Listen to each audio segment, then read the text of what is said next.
उत्तर प्रदेश के विधायक रहे कृष्णानंद राय और मुख्तार अंसारी के बीच की राजनीतिक लड़ाई बदल जाती है आपसी रंजिश में, क्योंकि अंसारी को चुनाव में हराकर कृष्णानंद राय उससे आगे निकल जाते हैं और उनके बीच शुरू हो जाता है खूनी खेल। फिर एक शाम बीजेपी विधायक के ऊपर मुख्तार के ओर से चलवाई जाती है 500 गोलियां, जिससे पूरा पूर्वांचल थर्रा जाता है। ये सब कुछ आप देख पाएंगे कहानी के पहले हिस्से में। लिंक कमेंट में पिन किया हुआ मिल जाएगा आपको। जिन्होंने देख लिया है ये सब कुछ, अब देखिए इसके आगे।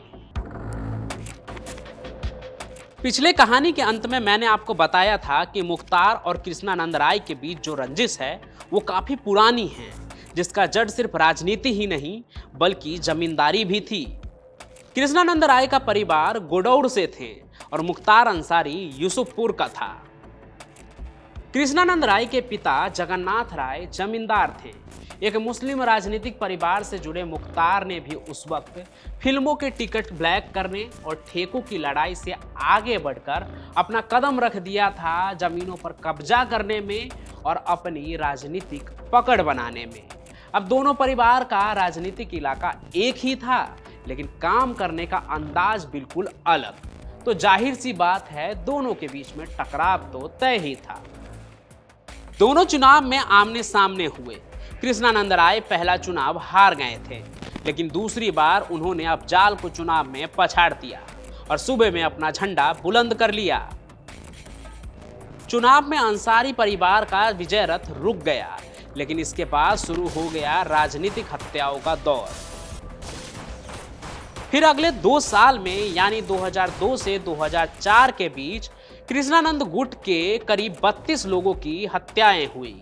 पूरे इलाके पर तनाव की एक चादर पसर गई थी। आलम यह था कि कहीं से भी अगर एक चिंगारी भी निकलती तो वो 16 बन जाती थी।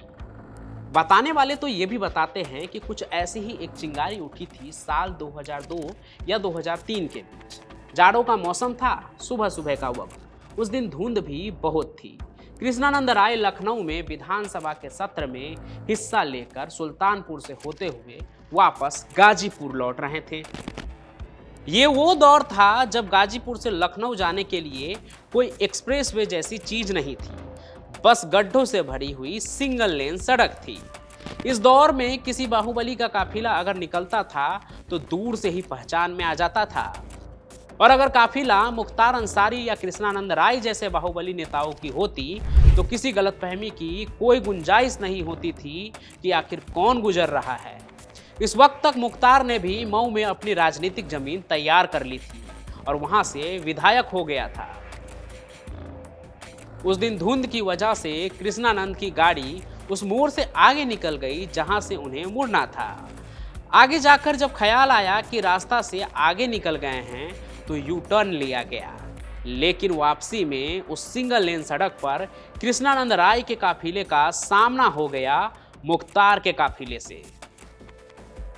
सिंगल लेन की सड़क पर 2 बाहुबली आमने सामने थे। दोनों ही समझ लीजिए एक दूसरे के दुश्मन। फिर क्या, गोलियां चलनी शुरू हो गई। कहते हैं फायरिंग की शुरुआत मुख्तार के तरफ से हुई, फिर कृष्णानंद राय की ओर से भी जवाबी फायरिंग शुरू हो गई। जहां से ये गोलीबारी शुरू हुई थी वो छावनी का इलाका था। अगर एक भी गोली सेना के क्षेत्र में चली जाती तो आर्मी इन्वॉल्व हो जाती, इसलिए मामला शांत हुआ। दोनों गुटों ने अपनी अपनी राह पकड़ी और एक दूसरे के खिलाफ एफआईआर लिखवा दी। पुलिस में कंप्लेंट तो बस एक दिखावा था, क्योंकि इतना तो तय था कि यह टकराव फिर होगा और जब भी होगा इससे जबरदस्त होगा। फिर 29 नवंबर 2005 को जो हुआ उसने पूरे पूर्वांचल को हिला दिया, क्योंकि मुख्तार के लोगों ने प्रदेश में भाजपा के सिटिंग एमएलए को गोली से भूनकर मार दिया। मामला विधायक और उनके साथ 6 लोगों की हत्या की थी, तो ये केस सीबीआई को सौंपने की मांग उठी, लेकिन मांग ठुकरा दी गई। परिवार वालों के मुताबिक तत्कालीन सीएम मुलायम सिंह यादव राजी नहीं हुए और ये इन्वेस्टिगेशन स्टेट पुलिस ही करती रही। हालांकि तत्कालीन सीएम ने मृतकों के परिवार के लिए मुआवजा की घोषणा कर दी। विधायक के परिवार के लिए 25 लाख और बाकी मृतकों के परिजनों के लिए 10-10 लाख रुपए की आर्थिक सहायता। अब यहाँ बाकी लोग तो मुआवजा ले लेते हैं, लेकिन कृष्णानंद राय के परिवार वाले मुख्तार के खिलाफ कानून लड़ाई लड़ने का फैसला ले लेते हैं। लेकिन अब तक ताकतवर हो चुके मुख्तार के खिलाफ लड़ना इतना आसान नहीं था, क्योंकि इस केस से बचने के लिए फिर हत्याएं हुई, गवाह भी मुकरे। बाद में पता चला कि हत्याकांड वाले दिन कृष्णानंद राय जिस क्रिकेट टूर्नामेंट का उद्घाटन करने गए थे, वो साजिश के तहत प्लांट किया गया था। एक तो माफिया था वो, दूसरा पॉलिटिशियन भी। इस वजह से वो और भी ज़्यादा ताकतवर होते चला गया और स्टेट पुलिस से भी उससे कुछ खास फर्क नहीं पड़ रहा था। लेकिन लगभग 6 महीने बाद जब मामला सुप्रीम कोर्ट तक गया और केस दिल्ली ट्रांसफर हुआ, तो फिर केस की जांच सीबीआई को मिल गई। इस मामले में कृष्णानंद राय के बेटे पीयूष के मुताबिक कार्यक्रम के संयोजक शशिकांत राय ने यह आयोजन किया ही था मुख्तार के इशारे पर, और फिर हत्या हो गई। बाद में वो गवाह बन गए, लेकिन उन्हें जहर देकर मार दिया गया। गवाहों के मुकरने से केस कमजोर पड़ गया। फिर 3 जुलाई 2019 को कृष्णानंद राय हत्याकांड में फैसला आया, लेकिन किसी भी आरोपी पर अपराध साबित नहीं हुआ। सीबीआई कोर्ट ने भी ये माना कि अगर गवाहों को सुरक्षा दी गई होती और गवाहियां हो गई होती तो निर्णय दूसरा होता। परिवार ने इसके बाद भी कानून लड़ाई जो है वो जारी रखी। लेकिन कृष्णानंद राय के मर्डर में जो भी आरोपी थे, उनकी गिनती भी कम होते जा रही है। 2 शूटर जिसने क्राइम की दुनिया में आगे खूब नाम कमाया, उन दोनों का अंजाम भी गोलियों से ही तय हुआ।